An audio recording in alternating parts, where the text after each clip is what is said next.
अब खबर राम नगरी से। राम तेरी महिमा न्यारी। राम की नगरी अयोध्या ने बीजेपी को पूरे देश में बड़ी प्रसिद्धि दिलाई। भाजपा आज जिस ऊंचाई पर है, हम ये कह सकते हैं कि वह राम मंदिर आंदोलन की वजह से है। अयोध्या और राम मंदिर ने उसे दिल्ली की सत्ता तक पहुंचाया है। लेकिन मंदिर निर्माण के बावजूद 2024 के लोकसभा चुनाव में बीजेपी अयोध्या से चुनाव हार गई। वैसे हार के बाद लोग सबक लेते हैं, उसने भी लिया होगा। लेकिन बीजेपी में धर्मनगरी में इस बार उस सबक के इतर नेताओं की गुटबाजी फिर देखने को मिल रही है। ये कह सकते हैं कि भाजपा अयोध्या में भयंकर गुटबाजी में फंसी हुई है। अभी उसके सामने विधानसभा का चुनाव है, उसके पहले एक नया धर्म संकट भी आ गया है।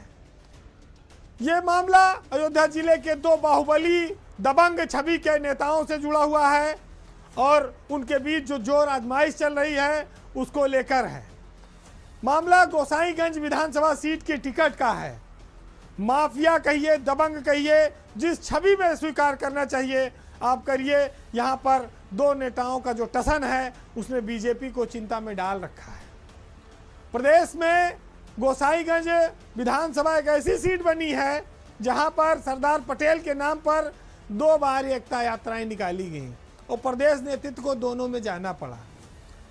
तो आप सोचिए कि पार्टी को कितना दबाव में है कि एक विधानसभा में विधायक हैं, उसी में इस समय वर्तमान में अभय सिंह, वो पहले समाजवादी पार्टी से थे, वहां जीते थे, फिर राज्यसभा में पार्टी छोड़ के भाजपा को वोट दे दिया, तब से बीजेपी कार्यक्रम में आने जाने लगे। उनकी यात्रा निकली, उसमें भूपेंद्र चौधरी गए। पूर्व विधायक हैं खब्बू तिवारी, उसी विधानसभा सीट से हारे और वो भी एक यात्रा निकाले, फिर उसमें भी बीजेपी के प्रदेश अध्यक्ष गए। तो ये मामला बिगड़ा क्यों? दोनों को संतुलन साधने में बीजेपी लगी हुई है। दोनों नेताओं की छवि माफिया, दबंग और बाहुबली की है। अब सोचिए, एक विधानसभा में 2 बार नेता यात्रा निकाल रहे हैं और दोनों बार प्रदेश नेतृत्व को दोनों को सेट करने के लिए जाना पड़ रहा है। सरदार पटेल की जयंती बीजेपी के लिए गोसाईगंज में एक परीक्षा की घड़ी बन गई। 10 नवंबर को अभय सिंह जो विधायक हैं गोसाईगंज से, उन्होंने अपनी यात्रा निकाली। वहां उन्होंने प्रदेश अध्यक्ष को बुलाकर अपनी ताकत का एहसास कराया। फिर 20 नवंबर को 10 दिन बाद खब्बू तिवारी ने भी एक यात्रा निकाली और फिर उसमें प्रदेश अध्यक्ष को बुलाकर उन्होंने भी क्षेत्र में अपने लोगों को एहसास कराया कि हमारी भाजपा में अभी पकड़ बनी हुई है और विधानसभा चुनाव भी दूर है।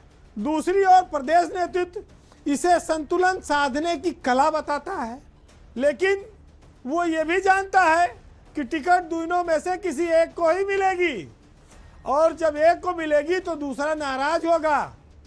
और दोनों इस तैयारी में है कि चुनाव तो लड़ना है, हर हाल में लड़ना है। ऐसे में दल बदल होगा, नाराजगी होगी कि उनको मनाया जाएगा, कोई और पद दिया जाएगा। ये सब अभी जब विधानसभा का चुनाव निकट आएगा तो और स्थिति स्पष्ट होगी। लेकिन तालमेल बिठाने की एक बड़ी चुनौती भाजपा के सामने अयोध्या में आ गई है। उस जगह पर आ गई है जहां पर वो लोकसभा चुनाव हार गई। राम मंदिर का उद्घाटन करने के बाद अब अगर विधानसभा के चुनाव में भी अयोध्या में बीजेपी को हार मिली तो वो किस मुंह से हिंदुत्व का झंडा बुलंद करेगी? अभी तो वहां पर ध्वजारोहण कार्यक्रम में भी प्रधानमंत्री आए थे। तो एक और अभय सिंह है, एक और खब्बू तिवारी हैं और बीच में भूपेंद्र चौधरी है। वो कहते हैं कि आप बुलाओ तो वहां भी हम आएंगे, तुम बुलाओ तुम्हारे यहाँ भी आएंगे। हालांकि बीजेपी नेताओं तो ये नारे रहा है कि बैठक, भोजन और विश्राम, और यात्रा थोड़ी ज़्यादा बढ़ गई, उसमें एक नई चीज़ जुड़ गई, बैठक, भोजन, विश्राम और यात्रा। तो यात्रा के बहाने नेता तो बिजी हैं, लेकिन प्रदेश नेतृत्व के माथे पर चिंता की लकीरें हैं और ये विधानसभा चुनाव तक अभी ये कंपटीशन और बढ़ेगा। तो जो लोग ये समझते हैं कि बीजेपी में बड़ा अनुशासन है, वो अयोध्या की इन दोनों यात्राओं को देख लें कि ये यात्राएं आखिर क्या गुल खिलाएंगी।